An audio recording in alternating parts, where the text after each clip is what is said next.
¿Nos podemos asomar aquí y ahora a la eternidad? ¿Qué significa ser pescadores de hombres? En este segundo capítulo de nuestro podcast, continuamos con la lectura de Marcos, capítulo 1, versículos 14 al 20. Recorre con nosotros el camino del Evangelio. Bienvenidos. Jesús principia su ministerio. Después que Juan fue encarcelado, Jesús vino a Galilea, predicando el Evangelio del reino de Dios, diciendo: el tiempo se ha cumplido y el reino de Dios se ha acercado. Arrepentidos y creed en el Evangelio. Ok, miremos un poquito de ese pasaje. 1. Juan es encarcelado, Juan deja el espacio, el campo, y de alguna manera Jesús va como a heredar los discípulos, los seguidores de Juan. ¿De acuerdo? Y luego Jesús sigue subiendo hacia el norte, a Galilea, viene la zona del mar de Galilea, predicando el Evangelio del reino de Dios. ¿Qué es el Evangelio del reino de Dios? Pues bueno, lo que nosotros sabemos es que Jesús, bueno, en este caso, como en este texto de acá, el Evangelio del Reino de Dios, ¿qué podría ser? No sé cómo les empezó a soltar Jesús a ellos el asunto, ¿no? Como que se abrieron nuevamente las puertas del cielo, como que se van a abrir nuevamente las puertas del cielo para los hombres, porque todavía no, todavía no se han abierto, porque él todavía pues no ha muerto en la cruz. Que se van a abrir nuevamente las puertas del cielo para el hombre después de que habían sido cerradas a través de Adán y Eva. El Evangelio del reino de Dios es el anuncio, es la buena noticia. Acuérdense que Evangelio quiere decir buena noticia. Pero no es una buena noticia como que hoy va a ser sol. Evangelio quiere decir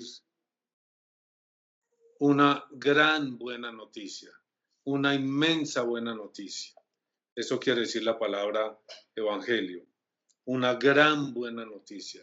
Jesús viene a anunciar una gran buena noticia. ¿Y cuál es la buena noticia? No es tanto que el reino de los cielos se va a abrir para ustedes. Ahí hay un matiz que me parece a mí importante, porque afecta nuestra situación presente. No es el reino de los cielos se va a abrir, es el reino de los cielos está entre ustedes en este momento. En este momento, ¿qué tanto qué tanto les podría haber dicho como algo así? Porque nosotros habíamos visto que él se guarda el secreto mesiánico de alguna Claro, manera por un tiempo. exactamente. ¿Qué nos dice el Evangelio de San Marcos? Que la predicación de Jesús empieza así. La predicación de Jesús empieza así. Él no dice nada que sea falso. Él no dice, mire, yo soy un profeta como tal o Pascual, o yo soy el amigo de Juan. No, yo soy aquel a quien Juan señaló. Y a través mío el reino de los cielos se ha hecho presente. Se ha cumplido el tiempo de que el reino de los cielos se haga presente entre los hombres. Yo creo que es un anuncio nuevo. Yo creo que es un anuncio distinto al de los profetas. Los profetas esperaban y anunciaban un reino poderoso, un reino significativo, el reino de David, el sucesor de David, un nuevo Elías. Pero Jesús le está dando un matiz diferente. Es el reino de los cielos el que se hace presente en ese momento y se hace presente a través de él. Claro, Sergio, eso va a crear una expectativa de qué está hablando este señor.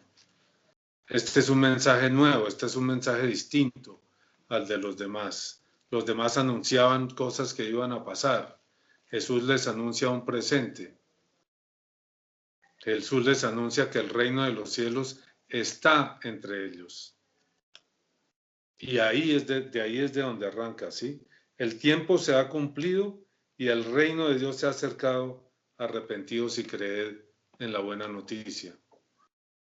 El reino de los cielos se ha hecho presente entre los hombres. Ese es el anuncio con el que comienza Jesús su predicación. Y luego empieza a reunir a su gente. Luego empieza a organizar una comunidad, un grupo. Pero desde el comienzo él ha hecho el anuncio preciso. No revela a plenitud. A medida que va avanzando, va a guardar eso que llamamos el secreto mesiánico. Va a crear como una expectativa. ¿Y esto qué es? Entonces, ¿cómo es el cuento? ¿Qué es esto del reino de los cielos? Y él poco a poco se va mostrando. Nadie hace milagros como los que él hace. Nadie vive con la intensidad con que él vive las cosas.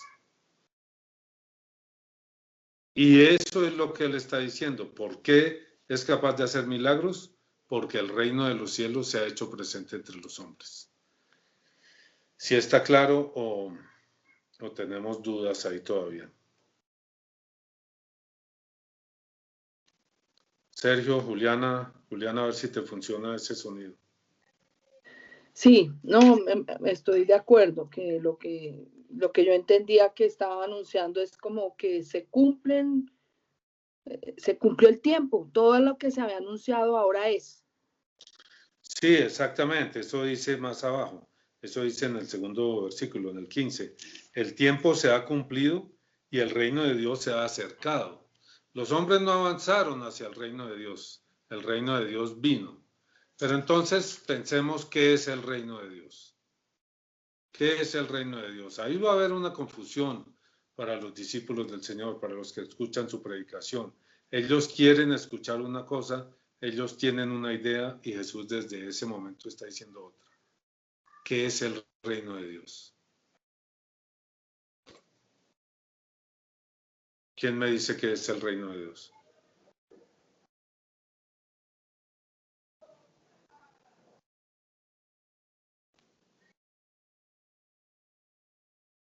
Pues es lo que es la eternidad, ¿no? No sería un reino aquí, sino un reino que va a ser después de este mundo. Ok, es la eternidad, pero un momentico. ¿Va a ser después de este mundo? Porque lo que está diciendo el Evangelio del reino de Dios, y después nos va a decir, el reino de Dios está aquí, está entre ustedes. Entonces, sí es después de este mundo, pero se ha hecho presente en este mundo.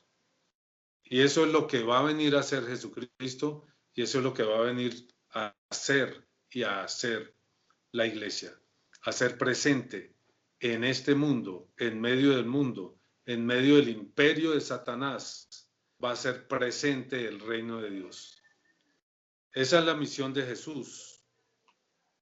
Viene a combatir y de una forma radical y definitiva el imperio de Satanás. Viene a abrir la puerta que permita cruzar de un lado al otro. Pero en Jesús el reino de Dios está presente entre los hombres. El reino de Dios está aquí. ¿En plenitud llegaremos? Sí, al cruzar la puerta, al morir y resucitar, o cuando el Señor regrese en gloria. En plenitud llegaremos allá. Pero aquí está el reino de Dios entre los hombres. Eso es lo que es la iglesia. Eso es lo que va a ser la iglesia. La presencia del reino de Dios entre los hombres. La presencia del reino de Dios activo y combatiente en el mundo. Claro, para ellos es una ruptura grande que solamente en este momento empieza a anunciarse. Que San Marcos lo pone ahí al comienzo para que quede claro, para que no haya lugar a engaño después. El Señor nunca los engañó diciéndoles que Él traía un reino para este mundo. Es el reino de los cielos. Es el reino de la eternidad. Es la eternidad misma. ¿De acuerdo? Sí.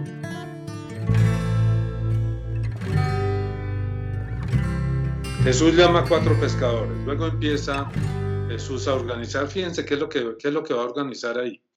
¿Qué es lo que empieza a organizar al llamar a los pescadores? Empieza a organizar la iglesia. Empieza a construir la iglesia. La iglesia lo va a acompañar a él Lo va a acompañar o le va a desertar, como quieran, porque son las dos cosas. Lo va a acompañar y lo va a desertar, le va a desertar durante toda su vida pública, durante todo el camino del anuncio del Mesías y luego en la cruz. Y luego se va a estructurar la iglesia a partir de la resurrección y de Pentecostés. La resurrección, la ascensión y Pentecostés. Es en el Espíritu Santo que se estructura la iglesia, que comienza a recibir el poder que necesitan para evangelizar. Lo mismo que nosotros necesitamos el poder de Dios, el poder del Espíritu Santo para poder evangelizar. Andando junto al mar de Galilea vio a Simón y a Andrés, su hermano, que echaban la red en el mar, porque eran pescadores. Y les dijo Jesús: venid en pos de mí, y haré que seáis pescadores de hombres. Y dejando luego sus redes, le siguieron. Pasando de allí un poco más adelante, vio a Jacobo, hijo de Zebedeo, y a Juan, su hermano, también ellos en la barca que remendaban las redes. Y luego los llamó. Estos son Santiago y Juan. Los llamó, y dejando a su padre Zebedeo en la barca con los jornaleros, le siguieron. Entonces fíjense que desde el comienzo, si entendemos y comprendemos que en este momento el Señor comienza a estructurar la iglesia, eso es lo que hace. Estos son personajes que van a perdurar, que van a ser los apóstoles, que van a ser las cabezas de la iglesia. Desde el comienzo, Él está estructurando el sentido de la iglesia. ¿Para qué es la iglesia? ¿Cuál es la misión de la iglesia? Y fíjense que no les dice, vengan que los voy a hacer buenos, vengan que los voy a hacer santos. No es eso lo que les dice. Les dice, venid en pos de mí, es decir, síganme y haré que seáis pescadores de hombres. Haré que seáis pescadores de hombres. ¿Qué quiere decir ser pescadores de hombres? Eso me recuerda un día que al padre Frank le dije, es que yo soy pescador de hombres. Me miró con un escepticismo como diciendo, hombre, eso no es para usted, eso no es para la gente como usted. Y eso es precisamente uno de los problemas que tenemos que ver y atacar, o si quieren no atacar, ok, no nos pongamos belicosos, y corregir en la iglesia. Pescador de hombres. El sentido de ser pescador de hombres es para todos aquellos a quienes Jesús llama. Ser pescador de hombres es ser pescador es sacar peces del mar. Convertir peces en pescado, sacarlos del mar, de su sitio de habitación, del sitio donde se mueven, donde han nacido, donde han crecido, donde se han desarrollado, donde se alimentan y donde morirán. Sacar peces del mar. Ahora nos dice el Señor, similar a eso van a ser ustedes, pero ya no van a sacar peces del mar, van a sacar hombres. ¿De dónde? Del equivalente del mar de los hombres, el mundo. Y el mundo es la estructura de pecado. La estructura donde los hombres viven sumergidos en el pecado sin ni siquiera darse cuenta de que están sumergidos y esclavizados por el pecado. Viven del pecado y para el pecado, se alimentan del pecado, lo consideran normal. Lo que nos dice la Escritura es que los hombres conocieron el paraíso y lo perdieron. Sí. Cayeron en una trampa de pensar que podían hacer lo mismo que había hecho el demonio, construir un mundo a su acomodo, y cuando empezaron a intentarlo, se les cayó el edificio y quedaron atrapados en un lugar maligno donde el que controlaba todo era el demonio. Y para peor de males, el demonio decidió esconderse y hacerlos pensar que no existían. Sí. Y trabajar por debajo de la mesa y trabajarle la mente, trabajarle los sentidos, trabajarle los gustos, los placeres, todo, para llevarlos a hacer lo que él quería. Mantenerlos en ese imperio de la muerte. Tú dices, en ese imperio de la muerte se perdió la conexión con la vida y por lo tanto apareció la muerte, en ese imperio del mal, perdón. apareció la muerte. Ahora los hombres van a morir. Sí. Y por eso tantas personas, Juliana, en este mundo, en ese mundo donde impera el demonio, aceptan sin problema que al final de sus días desaparecen. Aceptan sin problema el imperio de la muerte. Ustedes tienen estos años desde que nacen hasta que se mueren, y de ahí en adelante no habrá nada más. O sea, no van a conocer a Dios, ni la eternidad, ni nada de esas cosas. ¿Cierto? Pero yo me pregunto qué tanta conciencia podrían tener los discípulos en ese momento de que esa era la invitación. Tanto que incluso ellos dicen, ahí dice, sueltan sus redes y se van. Pero qué tanto sabían ellos que eso era un engaño, o sea, o que todo esto es un engaño, o toda esta historia. Pues. Yo diría, Sergio, que sabían muy poco. ¿Sí? ¿Qué vieron? ¿Qué vieron ellos? ¿Qué ven allí? Primero hay que tener presente que ese no era un llamado muy extraño. No era como si hoy en día pasa un tipo por la calle y lo ve a uno, pasa sí, haciendo tal y cual cosa, le dice, oiga, venga y me sigue, que lo voy a hacer pescador de hombres, y este loquito, ¿qué le pasa? ¿Sí? No, había una estructura, había una tradición en Israel de que había rabinos, había maestros, no solamente entre ellos, fíjese que antes de eso, pues primero los profetas eran así. Acuérdense la idea de Elías y Eliseo, que Elías se acerca a Eliseo está arando un campo y coge y le echa un manto encima. ¿Recuerdan el pasaje? Sí, El sí. acontecimiento. Elías le echa un manto a Eliseo y le dice, venga conmigo. Yo no lo conozco a usted. Y sin embargo, Eliseo comprende que es un profeta que lo está llamando a ser profeta. Entonces eso era un poco institución. Había esos personajes carismáticos, distintos a los sacerdotes, distintos a los fariseos, aunque entre los fariseos se daba eso también, que llamaban a las personas y empezaban a crear un grupo. Eso, había muchos grupos de esos entre los judíos de esa época. Era más o menos común. Este señor, este Jesús, debía tener algo especial, claro, un magnetismo especial, un carisma especial, una sonrisa especial. Y seguramente los toca, pues la narración es muy sucinta. La narración no nos explica más cómo los miró, cómo se acercó, qué hizo para que ellos de golpe lo siguieran. A veces basta con una mirada de suficiente intensidad para que la persona se venga a seguir al otro, se venga con el otro. ¿Por qué está Juliana aquí conmigo desde hace 30 años, Juliana, que nos conocemos este año? Un poquito por estas épocas. ¿Por qué estás aquí? ¿Qué te llamó la atención de ese tipo ahí, que no sé qué, que andaba con un sombrero y que le gustaba andar en buenos carros, pero que tenía esta pasión por Jesucristo? ¿Qué te llamó la atención? ¿La Sí, pasión por Jesucristo? sí, ¿Por qué no te primero fuiste con Luis Manuel, que también tenía una pasión por Jesucristo, o con Menganito Perencejo del otro? primero fue por lo que hablabas, porque me parecía que lo que hablabas era sensato y como que, chévere.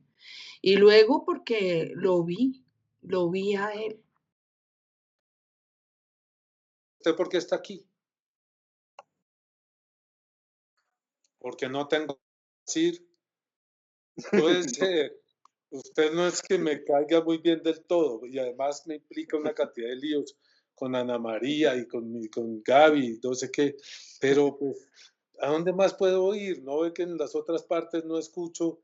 Sí, a ver, no quiero meterme tanto a profundidad en eso, en las razones de cada uno, sino que probablemente haya sido así entre ellos. Algo despertó Jesús al pasar a su lado.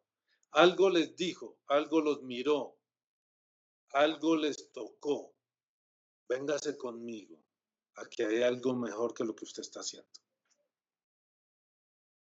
Algo sucedió, hubo un magnetismo, hubo un soplo, alguna cosa similar a lo que nos pasa a nosotros, similar a lo que le pasó a Juliana, similar a lo que le pasa a Sergio.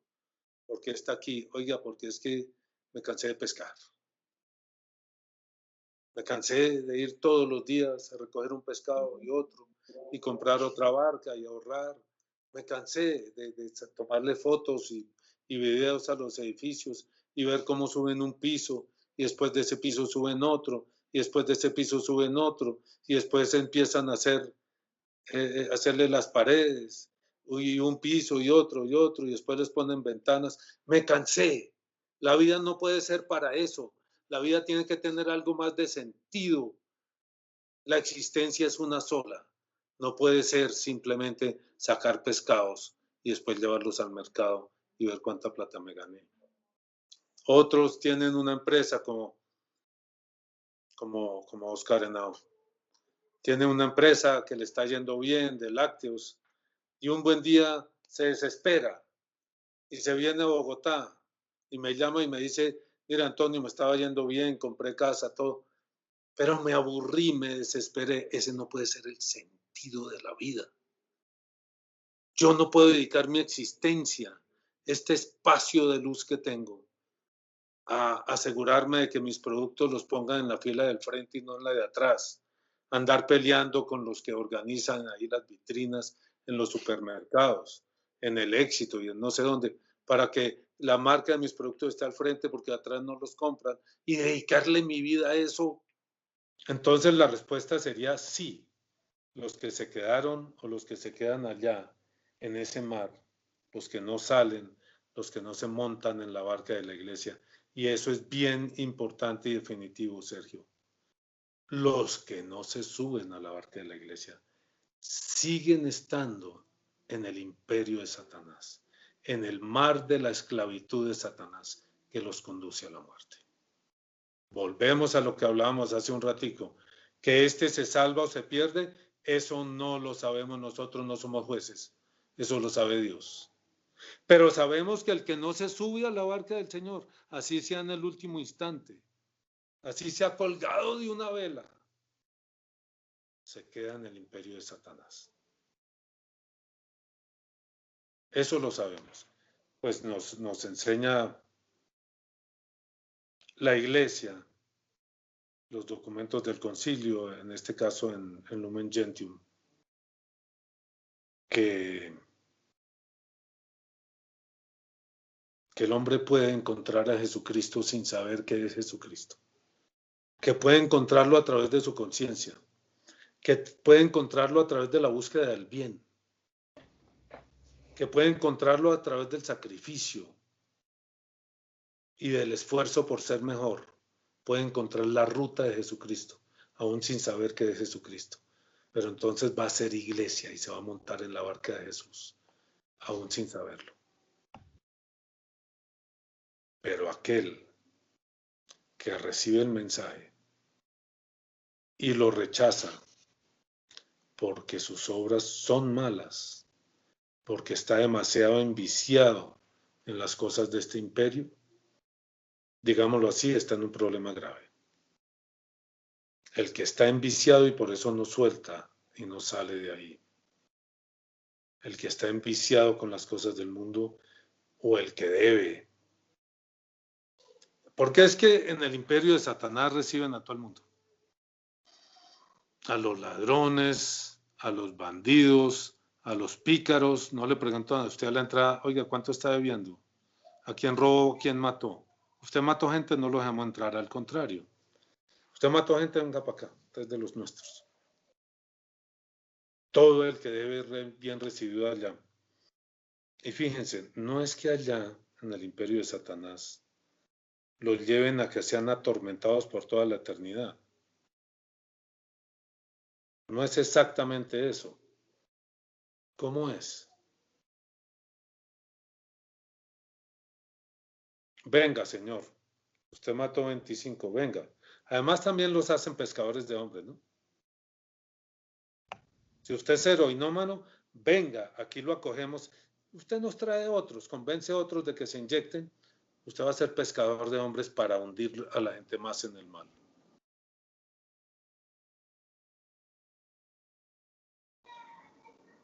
E irlos llevando hacia la muerte. ¿Cuántos se condenan? Volvemos, no sabemos. ¿Quiénes se condenan? Menos sabemos. Pero sabemos que el que rechaza la barca de Pedro, que el que rechaza a Jesucristo, el que rechaza el bien y lo rechaza porque sus obras son malas, pongámoslo de alguna manera así, está en problemas muy graves. Muy graves. Recuerden, vino la luz al mundo y los hombres no la recibieron. ¿Por qué? ¿Por qué fue que los hombres no recibieron la luz que vino al mundo? El mundo vino a los suyos y los suyos no lo recibieron. A los que él había creado, porque todo se hizo por Jesús. El Padre creó al mundo a través de Jesús. Por Jesús. Jesús vino a los suyos y los suyos no lo recibieron. ¿Dónde está eso? Ustedes que saben tanto de Biblia. En el prólogo de San Juan, porque sus obras eran malas. Porque sus obras eran malas. Entonces, el que no recibe a Jesús porque sus obras son malas, ese tiene un problema. El que no recibe a Jesús porque es que, oiga, con ese testimonio de los curas y de los católicos y de los cristianos y con toda esa sinvergüencería que se ve ahí, hombre, muy difícil creer en eso. Yo busco el bien, yo busco la plenitud, pero la busco de otra manera. Ok. ¿De acuerdo a su conciencia? Sí. ¿De acuerdo al sacrificio? Sí. Ok, hay un camino para usted. Ahí Jesús lo está llamando. Jesús lo está llamando. Y puede encontrar la eternidad. A la eternidad uno se puede asomar hoy. Y no tengan miedo de que yo les diga esto. La eternidad es accesible a nosotros hoy.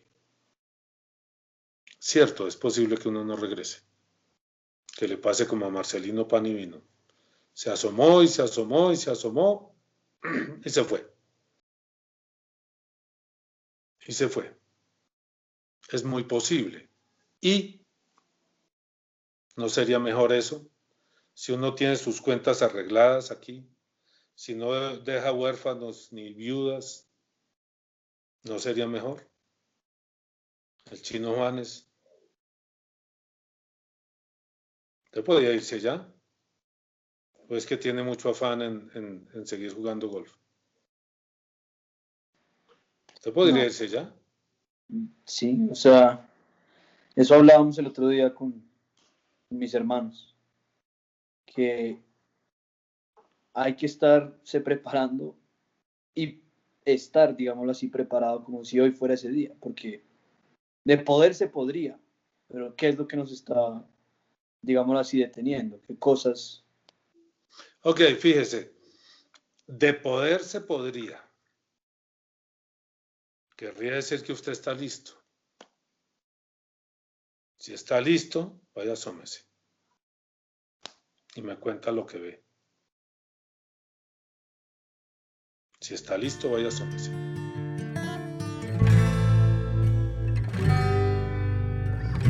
Porque no dice quién puede llegar al recinto sacro cuando se muera. Sino que dice, Sergio. ¿Quién puede llegar al monte del Señor? Al monte del Señor o al recinto sacro. ¿Cuándo? No dice. No dice. No dice mientras dura este hoy. Mientras dura este hoy. No nos dice. Yo, personalmente, lo entiendo. Hoy. ¿Quién puede hoy llegar al recinto sacro? ¿Quién puede hoy subir al monte del Señor? El que hoy tenga las manos limpias y el corazón puro. Hoy. Y manos limpias no es el que no haya hecho maldades, no es el que no haya hecho perversiones, es el que ha bañado las manos en la sangre de Jesús. Por eso, toda la insistencia de la iglesia en ese tema, la sangre preciosa de Jesús. Preciosa porque es en ella que nos bañamos. Lávame con tu sangre, sana mis heridas, lávame con tu sangre. Esas heridas no se pueden sanar de otra manera que no es en la sangre de Jesús. Las perversiones que uno ha hecho, yo no sé ustedes, cada uno conoce las suyas. Yo conozco las mías, yo recuerdo mis miserias. Yo recuerdo mi desesperación hundiéndome más y más y más y más y más, hasta que ya no podía con el asunto.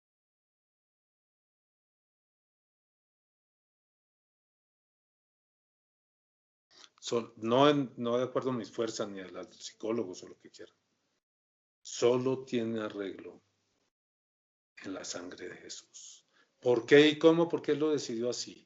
Exactamente cómo funciona, yo no sé la mecánica de las cosas. Yo sé que si yo le muestro mis manos, ¿sí?, sucias y perversas, y las lavo en su sangre, es decir, acepto que Él murió por mí, mis manos salen limpias al otro lado. Y entonces voy a tener las manos limpias. El de manos limpias y puro corazón. No es el que nunca haya pecado. Es el que, habiendo pecado, acepta el sacrificio de Jesús por él. Y es el que al acercarse a Jesús no tiene intención distinta a entregarse a Jesús. No tiene ganancia distinta a cruzar al reino de los cielos para poder abrazarse a Jesús. No está pensando que con eso gana una beca para estudiar no sé dónde, que con eso se vuelve youtuber famoso, que con eso lo nombran presidente de aquí o de allá. Ese es un punto bien importante que tenemos que trabajar más. No es solo cuando muramos nos podemos asomar. No es que solo cuando muramos vamos a dar al dardo, ahorita no vamos a verla. Es hoy.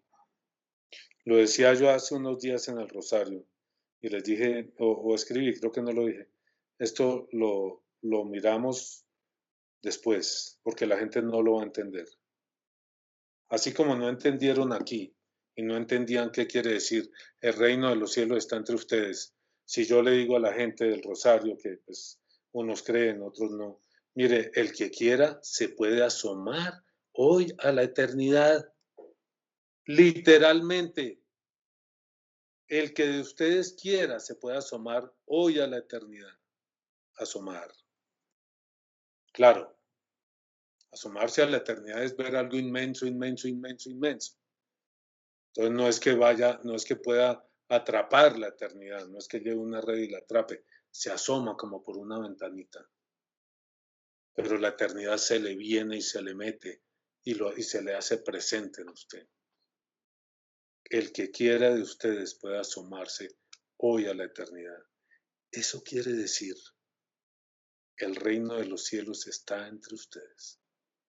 Si está aquí, cualquiera puede asomar. ¿Qué opinas, Sergio?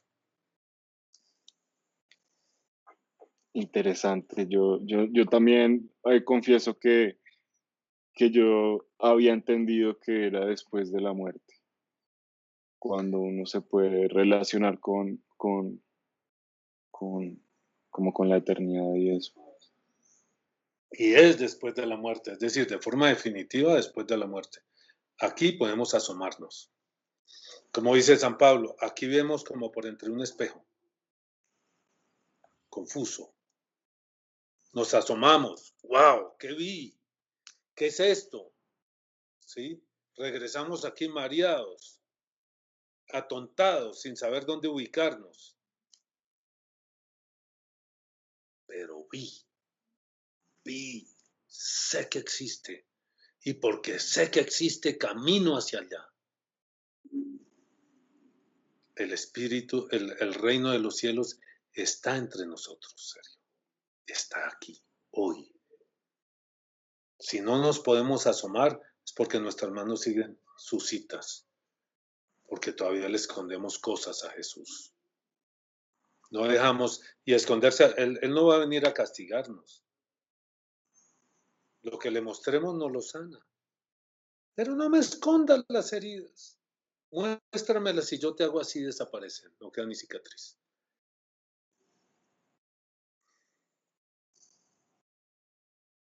Y no busques nada distinto. No seas como los fariseos, que buscaban era gloria, buen nombre, poder.